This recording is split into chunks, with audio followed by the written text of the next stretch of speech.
est une pépite. Désolée, franchement, j'ai beaucoup aimé ce livre. C'est carrément un énorme coup de cœur. Je mets encore un coup de cœur. Le Pont des Tempêtes, bah, je le mets dans la même catégorie, quoi. C'est excellent. Écriture au top. J'ai passé un super bon moment. J'ai juste hâte d'avoir le tome 2 puisque c'est une saga qui est actuellement en cours. C'est The Kiss of Iron. Oh là là là là là. Franchement, excellent moment de lecture. Nous sommes bien entendu dans l'univers des Fae. Alors nous allons suivre les aventures de Kat, qui est une noble qui est devenue pauvre à cause de son mari, qui ne fait que lui créer des dettes. Et pour survivre, bah, elle décide de voler. Malheureusement pour elle, elle va décider de voler le mauvais Fae en Bastien lors d'une nuit. Et elle va se retrouver convoquée par la reine et son espion va lui demander quelque chose. Je vous en dis pas plus et sincèrement c'est juste incroyable. L'histoire d'amour des deux protagonistes ennemies tout le reste. Ce qui est sympa aussi, c'est que la protagoniste féminine Kat est un petit peu ronde et sincèrement je suis assez contente de retrouver ce genre de protagoniste féminine dans les romantici parce qu'en général elles sont pas toutes en forme, vous voyez ce que je veux dire. Et sincèrement le fait qu'elle soit en forme et que malgré ça, ça n'empêche pas notre protagoniste masculin de tomber sur le charme, c'est juste incroyable. Ça rend l'histoire encore plus belle, encore plus mignonne, encore plus romantique, bref, ayez-le dans... Deuxième coup de cœur, sincèrement je sais pas si c'est la saison, mais les romantici du mois de mai, c'est vraiment des pépites.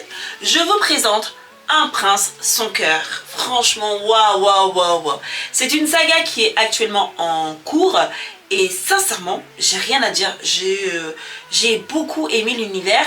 Autant le tome 1 et le tome 2. Le tome 3 est en cours d'écriture, je ne sais pas quand il va sortir, mais je vous avoue que j'ai juste hâte en fait. Je vous montre le tome 2 et après je vous parle de l'histoire. Voilà, une captive sans entrave. Nous sommes dans l'univers des humains et des Fae qui se côtoient mais qui vivent dans deux dimensions différentes. Et nous avons tout simplement Dany qui est une guérisseuse et Khalil qui est le prince des Fae. Alors Khalil se transforme la nuit en bête sauvage mais on ne sait pas pourquoi. Et pour l'aider à guérir de cela, il va kidnapper tout simplement Dany qui est une humaine guérisseuse. Et va s'en suivre des petites aventures très intéressantes. Les personnages secondaires sont aussi excellents que les principaux. Vraiment la romantici excellente. De l'aventure, de l'action, des complots. Vraiment coup de cœur énormissime pour celui-là. Pour Un prince sans cœur.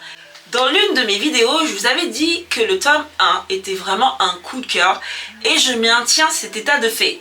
Je vais vous montrer le tome 1 pour vous rappeler de quoi je parle. Et j'ai acheté le tome 2 et sincèrement, quoi dire? Sincèrement, je suis un peu déçue. Alors, dans le tome 2, c'est assez décevant pour moi, bien entendu. Parce qu'il y a certains éléments que j'ai beaucoup aimé dans le tome 1 que j'arrive pas à retrouver dans le tome 2. Sachant qu'il y a énormément de scènes explicites. Et il y a aussi le fait que la protagoniste féminine est un peu indécise. Parce que dans le tome 1, on la quitte en étant persuadée qu'elle a choisi un des princes Fae. Sauf que dans le tome 2, on a l'impression qu'elle va un peu vers tous les Fae sans que le Fae qu'elle ait choisi soit jaloux. Déjà en soi c'est un peu perturbant, mais je trouve que l'histoire part un petit peu dans tous les sens et moi personnellement ça m'a tout simplement perdu. Il y a aussi énormément de scènes très explicites. Bon, on aime ou on n'aime pas, mais moi personnellement quand il y a trop de scènes explicites et pas assez de romance, je suis très vite perdue et j'arrête l'histoire quoi. Une saga que j'ai abandonnée, vraiment, le sang et la cendre, j'ai vraiment totalement décroché. J'arrive pas à me remettre dans l'univers, j'arrive pas à finir le tome 2, donc j'abandonne tout simplement la saga. C'est dommage parce que le tome 1 je l'ai beaucoup aimé, mais le tome 2 j'ai pas du tout accroché et quand j'accroche pas quelque chose, même si j'ai essayé d'insister pour finir la fin, j'y arrive pas. Donc j'ai tout simplement décidé d'abandonner la saga. Et pour ceux qui seraient intéressés, je vous le conseille quand même parce que ce serait bien que vous fassiez votre propre opinion. Une deuxième saga que j'ai abandonnée et bien entendu qui est terminée, c'est l'Ascension d'une héritière. Sincèrement, autant le tome 1 j'ai surkiffé, j'ai beaucoup aimé l'univers, etc. À partir du tome 2, ça a été hyper compliqué de le terminer. Et ça va faire comme avec le sang et la cendre, j'arrive pas à me replonger dans l'univers. Donc j'abandonne tout simplement la saga.